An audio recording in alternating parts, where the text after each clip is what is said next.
So നിങ്ങൾക്കും വളരെ positive ആയിട്ടുള്ള കാര്യങ്ങൾ മറ്റുള്ളവർക്ക് വേണ്ടിയിട്ട് മാനിഫെസ്റ്റ് ചെയ്യാവുന്നതാണ്. പക്ഷെ അവരുടെ ഏകദേശം 1.5 മാസത്തിന് ശേഷം ആൾക്ക് ജോലി കിട്ടി. അതും സമയത്ത് ഞാൻ ആളുടെ അടുത്ത് പറഞ്ഞു, ഓക്കെ നിനക്ക് വേണ്ടിയിട്ട് ഞാൻ ട്രൈ ചെയ്യാം, പക്ഷെ ഞാൻ ഓൾമോസ്റ്റ് എല്ലാ ഇന്റർവ്യൂവും പാസ്സാവും, എല്ലാവർക്കും ആളെ ഇഷ്ടപ്പെടും, പക്ഷെ ലാംഗ്വേജ് എന്ന് പറയുന്നത് ചിന്തിച്ചു.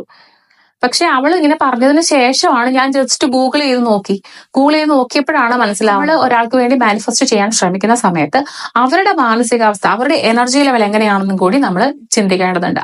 Hello my dears, welcome back. ഇന്ന് ഞാൻ നിങ്ങളോട് ഡിസ്കസ് ചെയ്യാൻ പോകുന്ന കാര്യം എന്ന് പറയുന്നത്, എന്നോട് ഒരുപാട് പേർക്ക് ചോദിച്ചിട്ടുള്ള ഒരു ക്വസ്റ്റ്യൻ ആണ്, നമുക്ക് മറ്റൊരാൾക്ക് വേണ്ടി മാനിഫെസ്റ്റ് ചെയ്യാൻ പറ്റുമോ എന്നുള്ള കാര്യം. അതിന്റെ ഒരു ക്ലിയർ ആയിട്ടുള്ള ആൻസർ ആണ് ഞാൻ നിങ്ങൾക്ക് തരുന്നത്. എന്റെ ഓൺ എക്സ്പീരിയൻസ് ആണ് ഞാൻ നിങ്ങളോട് പറയാൻ പോകുന്നത്. ഞാൻ എന്തൊക്കെ ചെയ്തു എന്നുള്ള കാര്യവും ഞാൻ നിങ്ങളോട് പറയാം.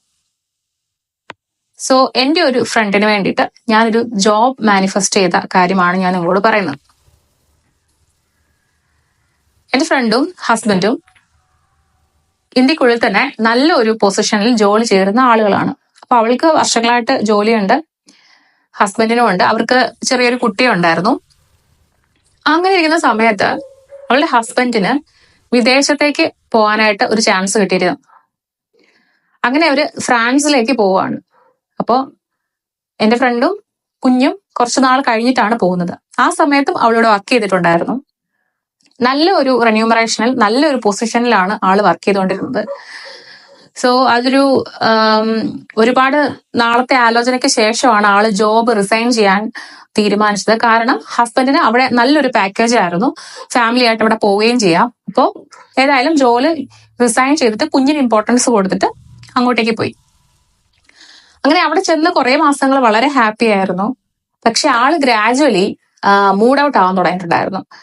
കാരണം നമുക്കറിയാലോ, ഒരു ജോലിയൊക്കെ ചെയ്തുകൊണ്ടിരുന്ന ഒരാള്, ഒരു ഇൻകം കയ്യിൽ സ്വന്തമായിട്ട് ഉണ്ടായിരുന്ന ഒരാള് നമ്മുടെ എനർജി എവിടെ ഇൻവെസ്റ്റ് ചെയ്യണം എന്നറിയാൻ വയ്യാതെ ഇരിക്കുമ്പോൾ ഉണ്ടാവുന്ന ഒരു ഗ്യാപ്പ്, നമ്മൾ എന്തോ ചെയ്യുന്നില്ല എന്നുള്ളൊരു ഫീലിംഗ് നമുക്ക് ഉണ്ടാവുമല്ലോ.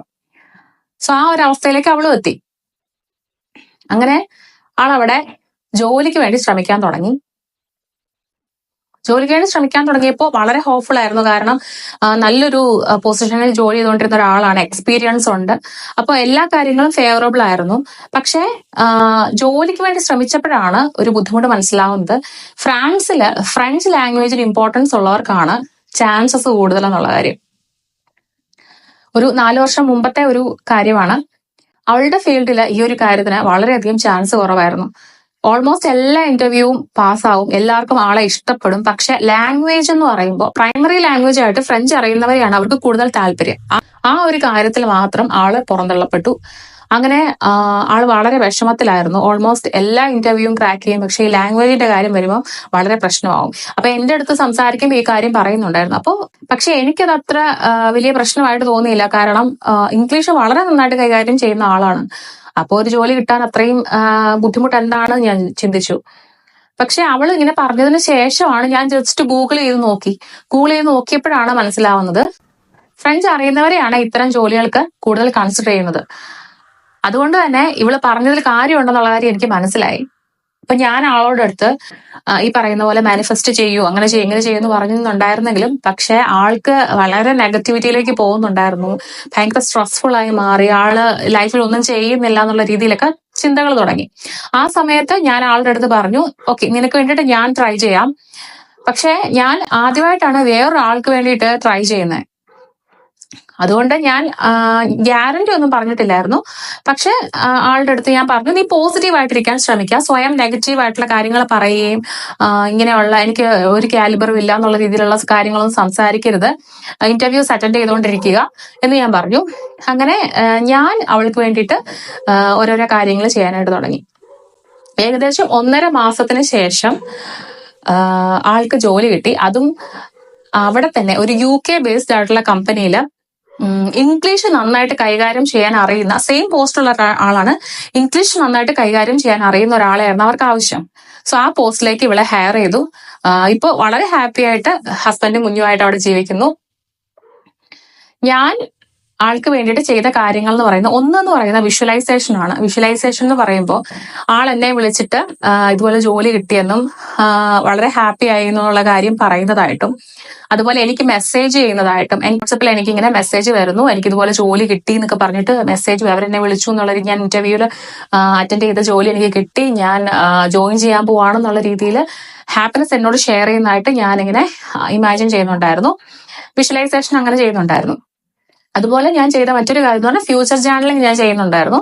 ഫ്യൂച്ചർ ജേർണലിംഗ് ചെയ്യുന്ന സമയത്ത് ഞാൻ അതില് എന്നെ ഇതുപോലെ ഇയാൾ വിളിച്ചു, ഈ കാര്യങ്ങൾ ഇങ്ങനെ പറഞ്ഞു, എനിക്ക് ഒരുപാട് സന്തോഷമായി, അവരിപ്പം വളരെ ഹാപ്പി ആയിട്ട് ജീവിക്കുകയാണെന്നുള്ള രീതിയിൽ ഞാൻ ജേർണലിംഗും ചെയ്യുന്നുണ്ടായിരുന്നു. അതുപോലെ ഞാൻ ആളുടെ അടുത്ത് പറഞ്ഞ ഇമ്പോർട്ടന്റ് ആയിട്ടുള്ള കാര്യം എന്ന് പറയുന്നത് പോസിറ്റീവ് ആയിട്ട് ഇരിക്കാൻ വേണ്ടിയാണ്. കാരണം ആൾ വളരെയധികം സ്ട്രെസ്ഫുൾ ആയിരുന്നു. ഇപ്പോൾ നമ്മൾ ഒരാൾക്ക് വേണ്ടി മാനിഫെസ്റ്റ് ചെയ്യാൻ ശ്രമിക്കുന്ന സമയത്ത് അവരുടെ മാനസികാവസ്ഥ, അവരുടെ എനർജി ലെവൽ എങ്ങനെയാണെന്നും കൂടി നമ്മൾ ചിന്തിക്കേണ്ടതുണ്ട്. അവർ വളരെയധികം നെഗറ്റീവായിട്ട്, വളരെയധികം വർക്ക്ലെസ് ആയിട്ട് അവർ ഫീൽ ചെയ്തുകൊണ്ടിരിക്കുകയാണെങ്കിൽ നമുക്ക് അവർക്ക് വേണ്ടി മാനിഫെസ്റ്റ് ചെയ്യുന്നതിനൊരു പരിധിയുണ്ട്. ഈ വേറൊരാൾക്ക് വേണ്ടി മാനിഫെസ്റ്റേഷൻ ചെയ്യുക എന്ന് പറയുമ്പോൾ നമുക്കൊരിക്കലും വേറൊരാളെ ഫോഴ്സ് ചെയ്ത് നമ്മളെ ഇഷ്ടപ്പെടുത്തുക, അല്ലെങ്കിൽ നമുക്ക് ഇതൊരു മാനിപ്പുലേറ്റ് ചെയ്യുന്ന രീതിയിലുള്ള കാര്യങ്ങളല്ല ഞാൻ സംസാരിക്കുന്നത്. വളരെ പോസിറ്റീവ് ആയിട്ടുള്ള കാര്യങ്ങൾ നമുക്ക് വേറൊരാൾക്ക് വേണ്ടി ഈ പറഞ്ഞ രീതിയിലൊക്കെ ട്രൈ ചെയ്താൽ മാനിഫെസ്റ്റ് ചെയ്യാവുന്നതേ ഉള്ളൂ. സോ ഇതാണ് മറ്റൊരാൾക്ക് വേണ്ടി മാനിഫെസ്റ്റ് ചെയ്തതിൽ എന്റെ എക്സ്പീരിയൻസ് എന്ന് പറയുന്നത്. സോ നിങ്ങൾക്കും വളരെ പോസിറ്റീവ് ആയിട്ടുള്ള കാര്യങ്ങൾ മറ്റുള്ളവർക്ക് വേണ്ടിയിട്ട് മാനിഫെസ്റ്റ് ചെയ്യാവുന്നതാണ്. പക്ഷെ അവരുടെ എനർജി പോസിറ്റീവ് ആക്കി വെക്കാൻ നിങ്ങൾ അവരോട് പറയണം. കാരണം അവർക്കൊരു പ്രതീക്ഷ വേണം ലൈഫിൽ. ഒരു പ്രതീക്ഷ ഇല്ലാതെ എല്ലാം നെഗറ്റീവായിട്ട് ചിന്തിച്ചുകൊണ്ടിരുന്നു കഴിഞ്ഞാൽ നമ്മളുടെ എനർജി ഇൻവെസ്റ്റ് ചെയ്യുന്നത് വേസ്റ്റ് ആയിപ്പോകും. ഓക്കെ, അപ്പോൾ അറ്റ്ലീസ്റ്റ് അങ്ങനെയെങ്കിലും ചെയ്യാൻ അവരോട് പറയുക. അതിനുശേഷം നിങ്ങൾക്ക് അവർക്ക് വേണ്ടിയിട്ട് മാനിഫെസ്റ്റ് ചെയ്യാവുന്നതാണ്. സോ ഇതാണ് എന്റെ ഒരു എക്സ്പീരിയൻസ്. അപ്പോൾ മറ്റൊരു വീഡിയോയിൽ വീണ്ടും കാണാം. ബൈ.